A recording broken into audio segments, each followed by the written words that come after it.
How do you get your salon to consistently hit 50 more? Well, check out today's show because that's what we're talking about. Let's do it. Salon owners are some of the most amazing people on planet Earth. The only problem is sometimes their hearts are so big and they give so much of themselves to their staff and guests that it creates unintended consequences. Our goal is to, by elevating the way the rest of the world sees salons, spas, and barbershops, and give it the credibility that it truly deserves. This is the Salon Owner Evo Revo Show. Today's podcast is brought to you by Salon Scale, allowing you to charge by what you know, not by what you feel. I don't know what it is. What's going on, everybody? Welcome to today's show. This is an exciting topic because getting to $50,000 months is an important milestone in a salon's evolution. In fact, I think, Doug, that so often salons kind of go through a milestone of like their first 25K is a big deal, then the next 50K, then 100K months. And then doing over $100,000 or more multi-million dollars a year is a really important milestone for salons. But I think so many people get stuck, Doug, in their first 2 or 3 people that are on their salon. They're on the floor with them, and then they kind of get stuck when it's like me and a few people, we make something work. But get to 50K, that's a real... it's a really operating successful business at that point, don't you think? I think you get up the critical momentum that you need to do become $1 million salon or beginning. People they have that out there as an idea, and then they kind of get stuck in that $25,000 to $50,000, and they're like, I don't know how to break through this thing. And so then it's like, well, I guess I'm just going to ride this thing out because I guess I'm not meant to be $1 million salon. Right, and they get stuck. They get stalled out.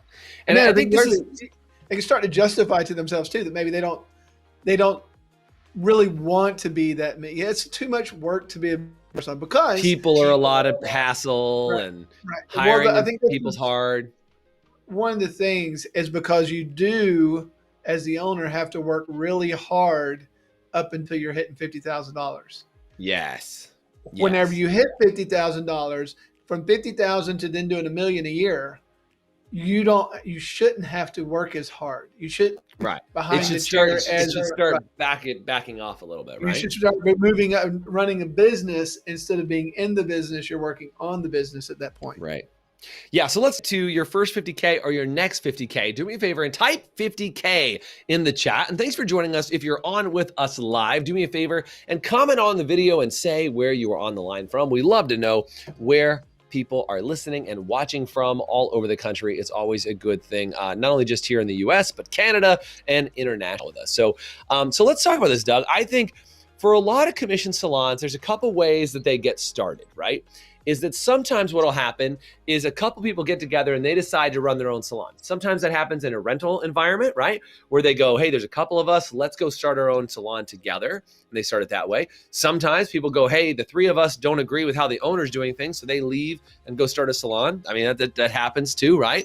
And then sometimes it's just people go, look, they had an opportunity to get a space and they started out and then they try and find all their staff from scratch. Maybe you found a different way too that you got into being a commission salon owner, but that's what I've experienced in hundreds and thousands of salons that we've worked with.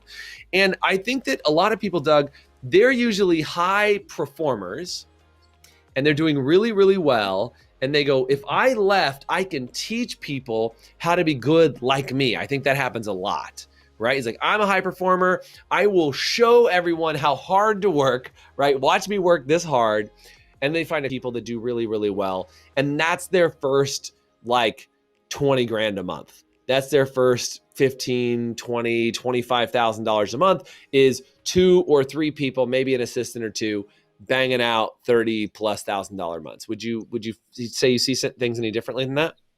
No, I agree. I think that definitely is what it comes. It's 99.9% of the time, it's a hairdresser for whatever their reasoning is. I decided I'm successful. I've got a big book, and I've always wanted my own salon, so I can do this.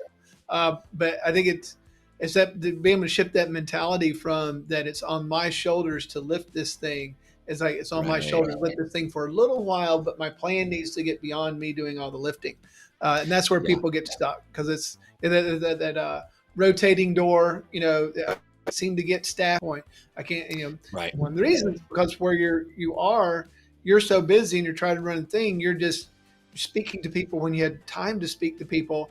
And sometimes Right. that doesn't come out in the best tone, or you don't understand what's going on, or they don't understand the Right. context that you're in. And it just, it does, it makes it difficult to get past that 50,000 mark. And that's what we're going to talk about today. So what are the things that you need to get in place that will help you start to move and break some of those barriers so that you Right. can move on to that other side?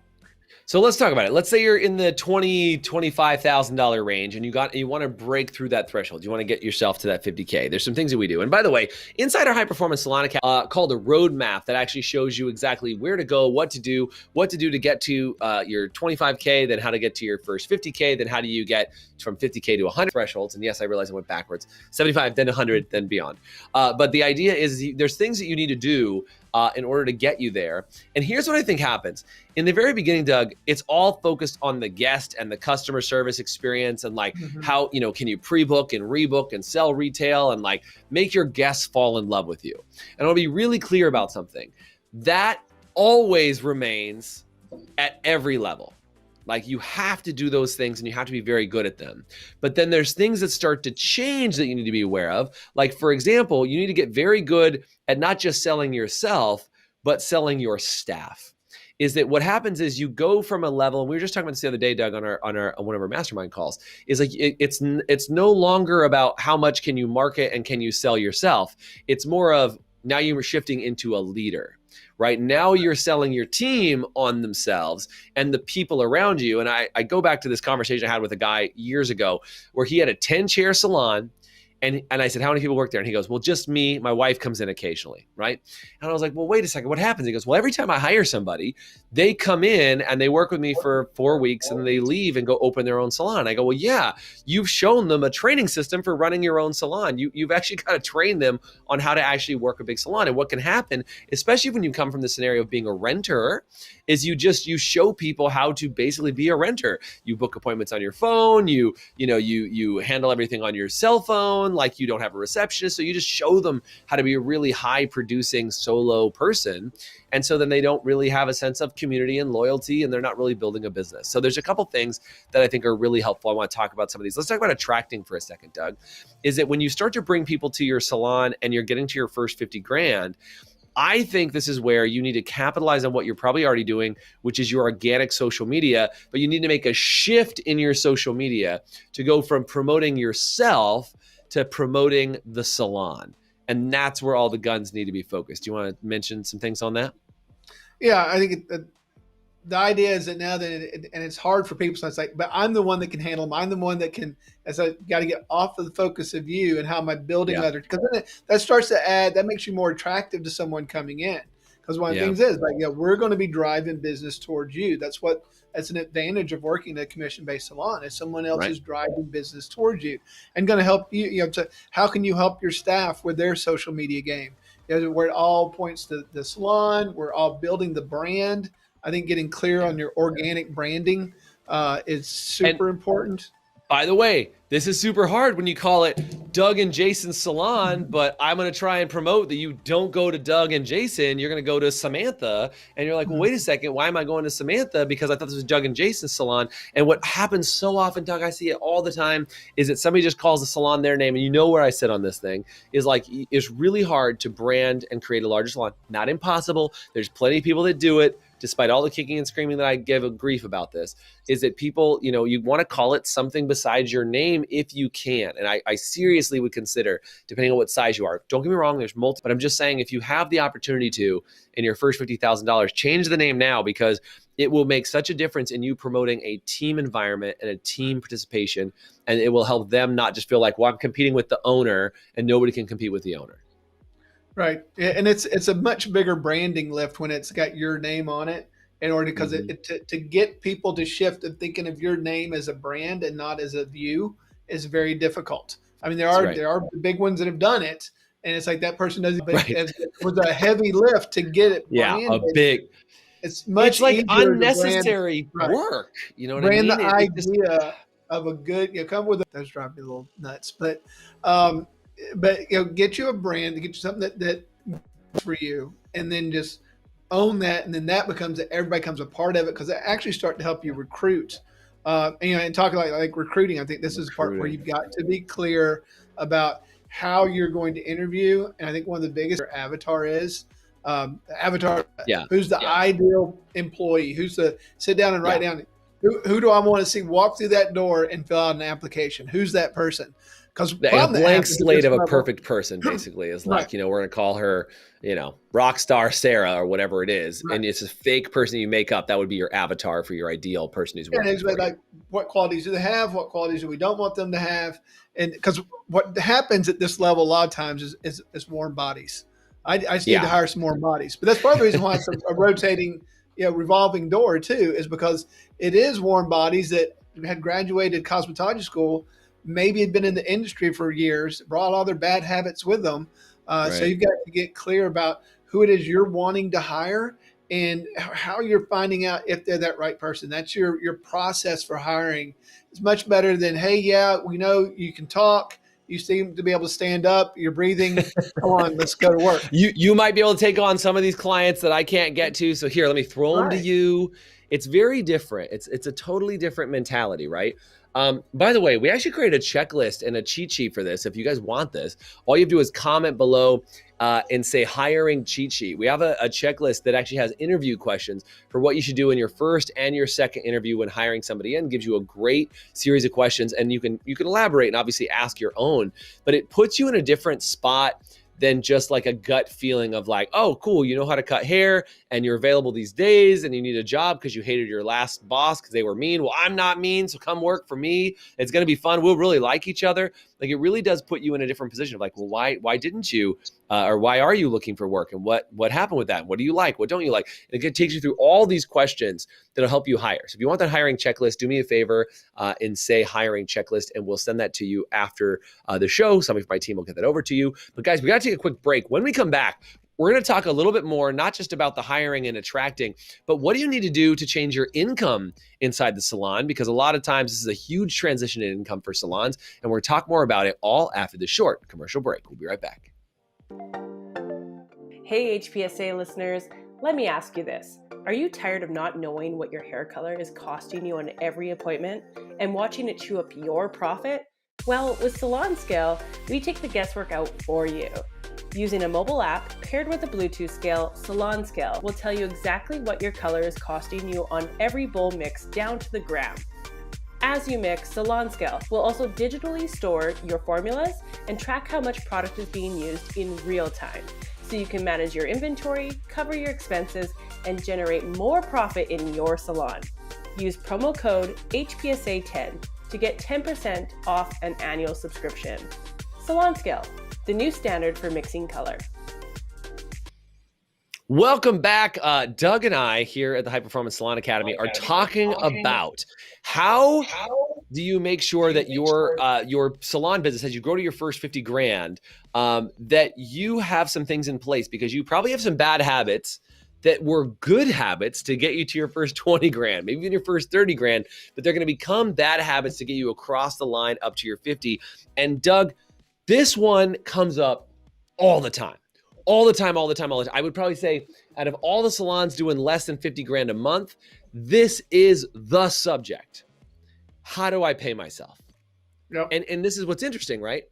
In the very beginning, people, when they say, how do I pay myself? They just go, whatever I can do, right? It's like, they're like, well, I got to pay rent. I got to pay this. I got to pay this. So I'll take more of my commission, because they're used to getting paid commission as a commission stylist. And they go, well, I was making 50% of my last salon, or 55% or 60%. So I'll just pay myself 70% more commission, like a gift to myself. So they just pay themselves more, but that kind of bites them in the butt when they start to get bigger. Can you talk about that? Because their job's going to change and their income's going to get screwed up. Yeah, there's all kinds of random things. Like, I'm going to pay myself a flat salary, and oh yeah, that's a good one. Includes my flat salary plus my tips. Both those things, if you're wanting to become a bigger salon, they will definitely bite you in the rear end. Work at scale. They don't work. Right. I gotta look at what are you doing inside the business? So if you're doing a function, if you're functioning as a stylist for part of your time at the business, then you need to pay yourself just like any other stylist on the level set up. If you were a non-owner, what would you be paid for that work? Pay yourself for that work. And then you need to pay yourself for the management part that you're doing. And profit yet or not taking profit, profit is, because people, it's like, oh no, I'm making 20% profit. Okay, well, what do you pay yourself behind the chair? I don't. Well, what do you make as a manager salary? I don't. And so I they just look don't. at everything that they're pulling out of their business as profit, and that's not. So you got to pay yourself. If you're doing management work, you need to pay yourself. What would I in my community to do similar work that I'm doing? So, because the reason is, how whenever much you, per month or per year, right. hourly. So when we were talking, as you grow, then you start to replace yourself in the do your business. That's the evolution that happens between 50 and 100K a month. They're going to keep momentum going. So that you've got to be clear about that, so that that's carved out. It's legitimate. Those clients coming in were inside of a structure, because if you look at that revenue, it's skewed too. If you're taking 70% or 90%, I know some people have done, that still wanting to hold on to, maybe wanting to be a booth renter and salon owner. I don't know, but that's taking. You look at your overall revenue and you're like, why is it not working out? Well, because of the way that you've got it set up. You're messing up the numbers, and you can't do that, especially if you want people to ever buy into your business. And the sooner you clean it up, the sooner you do things the way you're supposed to do it. And it's just one of those weird things. When you start to do things right, I was talking about this somebody the other day about getting an exchange.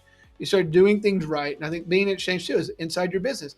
Are you compensating the way you're supposed to, or is it not an exchange? There's something weird going on there. Right. Is it off a little bit? Yeah. It's not feel right. Yeah, it was one of the things from Blair Singer is when it introduced Jason and I both to the being an exchange thing. But when you get an exchange, it's just for whatever reason, other things start to work out.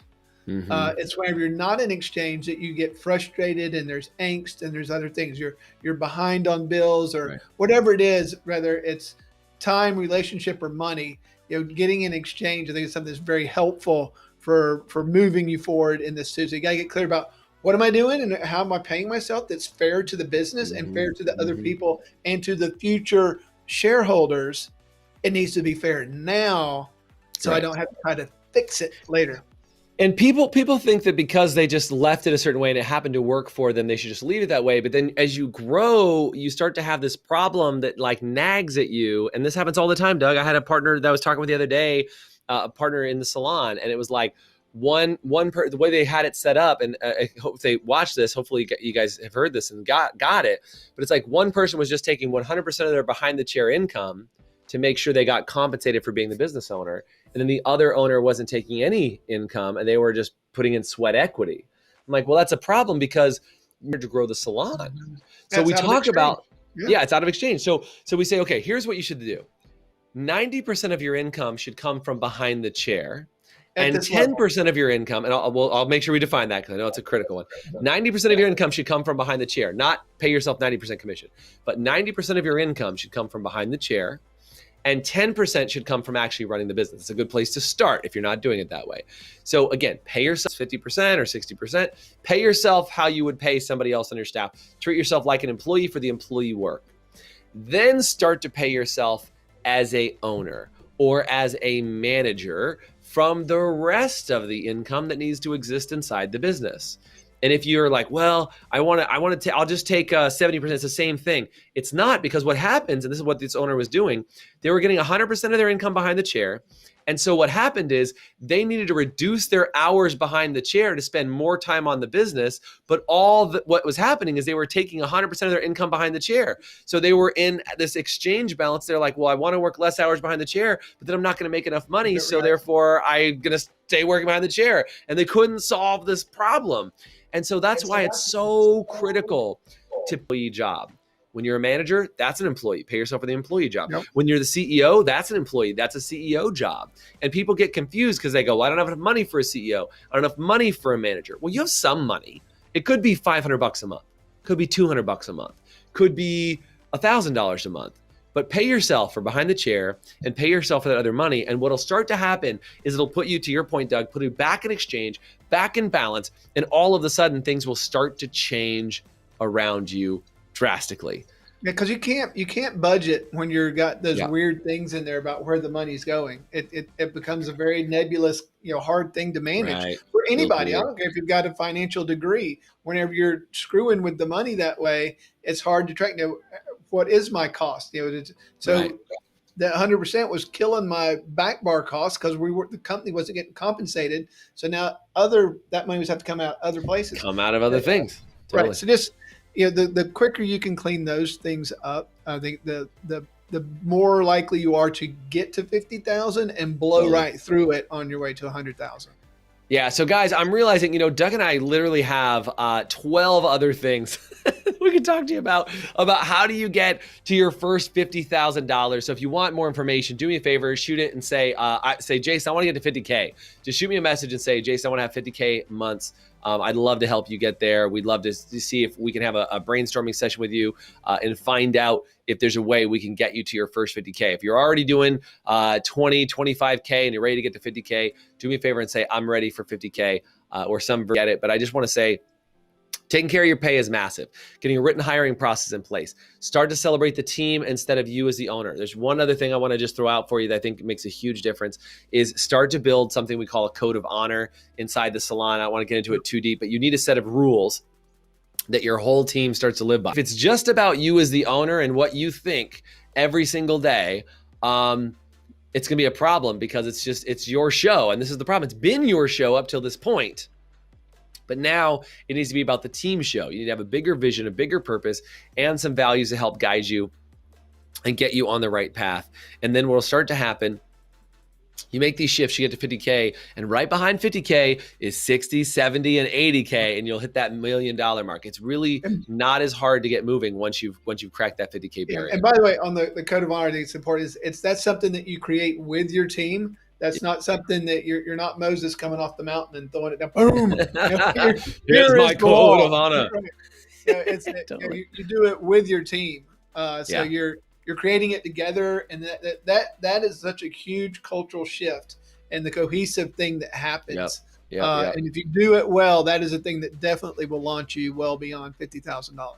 Completely. So guys, I know this was a quick snapshot. We just have had so many people asking us about how do they get at least a little bit of support. So I hope there were some helpful things. If something today was helpful, say super helpful, or if you're from California like me, you can say hella helpful. That's a good one too. Do me a favor, online, on YouTube, on Facebook, on Instagram.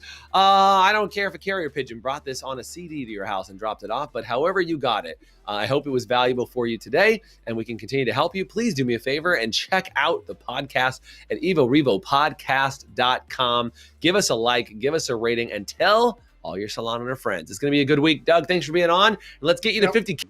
Later, guys. Thanks for listening to the Evo Revo podcast. Today's podcast was brought to you by Salon Scale, allowing you to charge by what you know, not by what you feel. Please subscribe, leave us a review, and you can always get more information, including show notes and the video episodes at evorevopodcast.com.